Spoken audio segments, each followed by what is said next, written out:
Hi viewers, welcome to our channel. మరి వాళ్ళ parliament భవన్లోకి కొందరు దుండుగులు దూసుకెళ్లి స్మోక్ రిలీజ్ చేసిన ఘటన దేశవ్యాప్తంగా కూడా సంచలనం సృష్టించింది. సో గతంలో కూడా 2001లో ఇటువంటి ఘటన రిపీట్ అయింది. సో ఇప్పుడు ఈ ఘటన అసలు ఎందుకు జరిగింది, ఎవరు ఆ దుండుగులు, దీని గల రీజన్స్ ఏంటి, ఈ అంశం మీద డిస్కస్ చేయడానికి ప్రజెంట్ మనతో పాటు సీనియర్ జర్నలిస్ట్ జయదేవ్ గారు ఉన్నారు. వారిని అడిగి తెలుసుకుందాం. నమస్కారం సార్. నమస్తే సార్, కొందరు దుండుగులు మన పార్లమెంట్ భవన్లో ఆ మీటింగ్ జరుగుతుండగా వెళ్ళి స్మోక్ రిలీజ్ చేస్తున్నాం, ఈ ఘటన చూసాం. సో దేశవ్యాప్తంగా కూడా ఇది సంచలనం అయితే సృష్టించింది.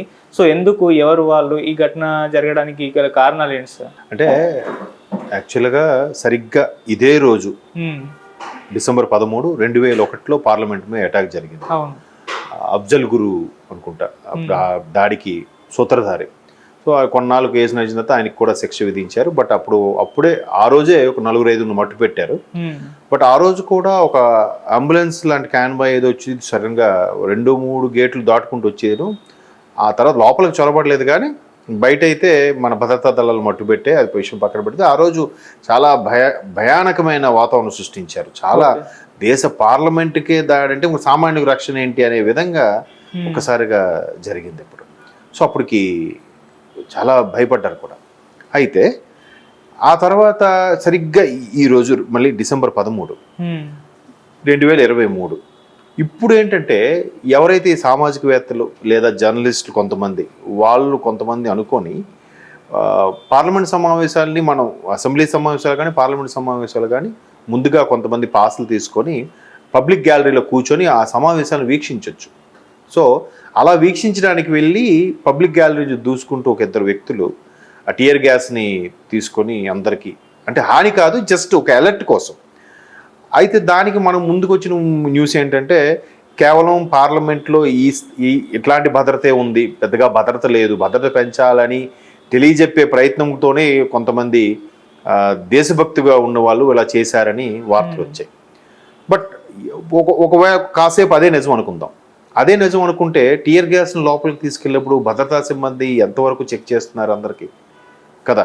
అసలు చిన్న బ్లేడ్ కూడా తీసుకెళ్లకుండా చెక్ చేయాల్సిన భద్రతా సిబ్బంది టియర్ గ్యాస్ని లోపలికి తీసుకెళ్ళి ఆ ట్యూబ్ని తీసుకెళ్లేలాగా చేయగలిగారంటే నాకు పైప్ గొట్టంలాగా ఉంటుంది. అది ఎట్లా మరి ఎంతవరకు చెక్ చేస్తున్నారు అనేది ఒక విషయం. ఇకపోతే రెండో అంశం ఏంటంటే బీజేపీ అనే ఈ గడిచిన 10 ఏళ్లలో ఆల్మోస్ట్ రేపు ఏప్రిల్ వస్తే 10 ఏళ్ళు అవుతుంది బీజేపీ ప్రభుత్వం వచ్చి. అన్నీ కొత్త సంస్కరణలు చేస్తుంది, కొన్ని చట్టాలు తీసేస్తుంది. ఇప్పుడు ఆర్టికల్ 370 కానీ, వ్యవసాయ చట్టం కానీ, ఇప్పుడు కొన్ని డీప్గా అనలైజ్ చేస్తే మంచిగా అనిపిస్తుంటాయి. కొన్ని అవి దేశం భవిష్యత్తు ఫ్యూచర్లో కొన్ని ఇంప్లిమెంట్స్కి బాగానే ఉంటుంది.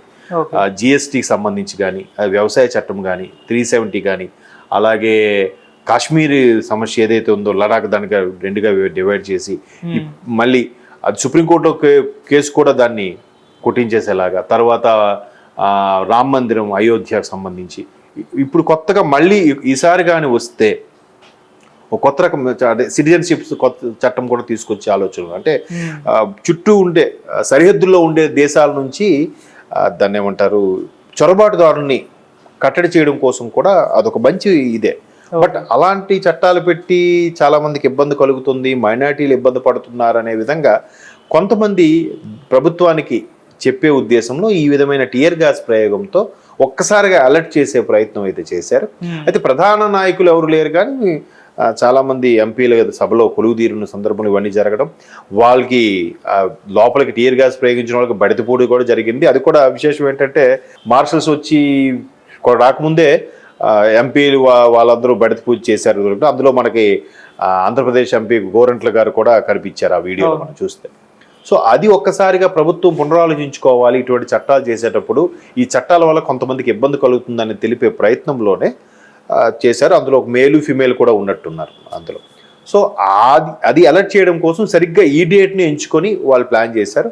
ఇక్కడ ప్లాన్ చేశారు బాగుంది, నిరసన తెలియజేశారు బాగుంది, కానీ ఒకవేళ అది కాకుండా ఇంకేదైనా జరుగుంటే పరిస్థితి ఏంటి ఒక్కసారి ఊహించండి. అంటే భద్రతా వైఫల్యాలు ఒక్కసారిగా మళ్ళీ ఎలర్ట్ అయినట్టు సందర్భాలు కనిపిస్తున్నాయి కదా.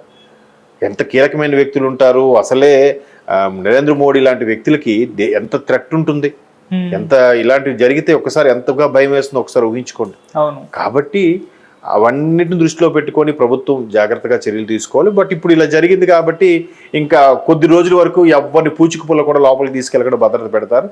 ఆ తర్వాత మళ్ళీ మామూలు అయిపోతుంటుంది. అదొక పెద్ద మైనస్ మన వాళ్ళకి. అంటే ఎందుకో మరి అది ఆంబరపాటుగా వెళ్ళిపోయిందో, లేదంటే ఇక్కడ ఉన్న వాళ్ళకి ఏమైనా లొంగిపోయారో, లేదంటే వాళ్ళకి అమ్ముడుపోయారో తెలియదు, కానీ జరగడం అనేది కొంచెం విచారకరం విషయం. బట్ ప్రభుత్వానికి తెలియజెప్పే పద్ధతులు చాలా ఉన్నాయి. ట్విట్టర్ ద్వారా ఉంది, సోషల్ మీడియా ఉంది, లేదా బయట ప్లకార్డులు పట్టుకొని కూడా ప్రదర్శించవచ్చు. వాటన్నిటికీ ఆ పార్లమెంటు పరిధిలో కనుచూపు మేరలో ఎవరికి అవకాశం ఇవ్వరు కాబట్టి, ఒక 2 కిలోమీటర్స్ రేడియస్ వరకు కూడా ఎవరికి ఛాన్స్ ఇవ్వరు కాబట్టి మేబీ ఎవరో సాహసవంతులు ఈ విధంగా చేసి ఉండొచ్చు. బట్ తెలియజెప్పే ప్రయత్నం చేశారు, కానీ భద్రతా వైఫల్యం అయితే కొట్టొచ్చినట్టు కనబడుతుంది. బట్ వాళ్ళు చేసే ఏదైతే చట్టాలు రద్దు చేశారో వాటన్నిటి మీద ఫైట్ చేస్తున్నారో ఆ చట్టాలు కూడా కొన్ని మంచివి. ఇప్పుడు వ్యవసాయ చట్టం ఉంది. వ్యవసాయ చట్టం గురించి నాకు తెలిసి ఢిల్లీలో చాలా రోజులు చేస్తే ఆ రైతులకు సపోర్ట్గా కొన్ని స్వచ్ఛంద సంస్థలు వండుతూ వాటికి తిండి కూడా పెట్టే, వాళ్ళకి పార్సిల్స్ కూడా ఇచ్చాయి. ఆ వ్యవసాయ చట్టం ఎందుకు అంటే, నేను దానికి తప్పో ఒప్పో నాకు తెలియదు, కానీ రైతుల మీద దుమ్మెత్తిపోస్తున్నారు. ప్రధానంగా ఆ పంజాబ్ రైతులకి, రాజస్థాన్ రైతులకి నష్టం అని అంటున్నారు. అంటే దేశంలో క్యాపిటల్ అనేది, దేశంలో ఉండే చట్టం అనేది కేవలం ఉత్తర భారతదేశ రాష్ట్రాలకైనా దక్షిణ భారతదేశ రాష్ట్రాలకి వర్తించదా? అంటే అది వాళ్ళకే వర్తింపు చేయాలి అని లేకుండా దేశం మొత్తం మీద ఎక్కడైనా ఒకటే రూల్ పెట్టడం తప్ప? అంటే దక్షిణ భారతదేశంలో రైతులు కాదా? అంటే ఇది ఇప్పుడు నేను ఏ సందర్భంలో మాట్లాడలేదు, ఇప్పుడు ఈరోజు మాట్లాడుతున్నాను.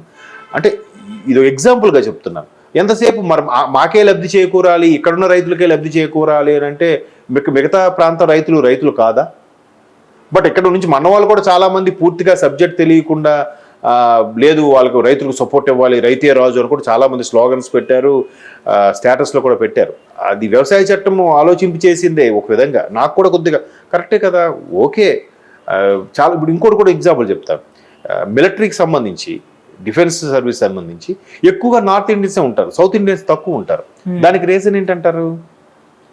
చాలామంది లేదు వాళ్ళకి దేశభక్తి ఎక్కువ, మన వాళ్ళకి తక్కువ అన్నట్టు మాట్లాడతారు. దాన్ని నేను ఒప్పుకోను. ఎందుకంటే ఇక్కడ కూడా పేరెంట్స్కి దగ్గర ఉండాలి, ఫ్యామిలీకి దగ్గర ఉండాలనుకొని ఎక్కడికి వెళ్లకుండా ఉండే వాళ్ళు ఉంటారు. ఇంటికి ఒక్కడే ఉన్నప్పుడు పంపించడానికి నచ్చరు. ఎందుకంటే అంత లాంగ్ వెళ్తే మళ్ళీ ఎప్పుడో 6 నెలలకు సంవత్సరం వరకు కనబడ్డు అని ఉంటారు. అదే అక్కడ అనుకోండి, దగ్గర రాష్ట్రాలు కదా. ఇప్పుడు తెలంగాణ నుంచి ఆంధ్రాకి వెళ్ళాలని జస్ట్ 12 hours ట్రైన్ ఎక్కితే, నైట్ ఎక్కితే తెల్లవారు దిగిపోతాం వైజాగ్కి. విజయవాడకి అయితే జస్ట్ 6 hours 4 hours బస్సులో వెళ్ళిపోతున్నాం. అలా దగ్గర ఉందనుకోండి, మనకు కూడా క్యాపిటల్, ఆ డిఫెన్స్ ఏరియాలన్నీ కూడా మన వాళ్ళు జాయిన్ అవుతారు కదా. అది ఒక రీజన్. అదే రీజన్ అనట్లేదు, అది కూడా ఒక రీజన్ వల్ల మన వాళ్ళు కొంతమంది జాయిన్ అయిపోవడం కూడా కారణం ఉంది. దాన్ని మళ్ళీ బూచిగా చూపించి ఉత్తర భారతదేశం వాళ్ళకే ఎక్కువ ప్రయారిటీ ఇస్తే ఎలా?